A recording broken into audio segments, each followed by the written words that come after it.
Hi friends, morning. మా అన్నయ్య నీళ్ళు పడుతున్నాడు గోడకి. మా అన్నయ్య కట్టింది ఇది. బేల్దార్ మేస్త్రి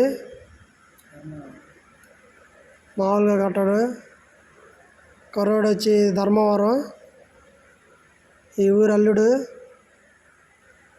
చూడు, పైపుతో గోడ మొత్తం శుభ్రంగా తడుపుతూ ఉన్నాడు.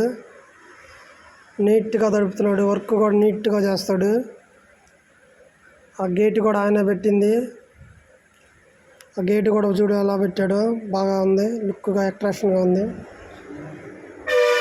ఏదైనా సరే నీళ్ళు చూడు ఎట్లా కొడుతున్నాడు ఫ్రెండ్స్. అక్కడ వచ్చాడు మా మావయ్య. ఏ డ్యూటీ కూడా ఆయనే చేస్తున్నాడు అని చూస్తున్నాడు. చూడుస్తున్నాడు మామాజీ. బాగుంది. ఆ ధరణ రోడ్డు పక్క కూడా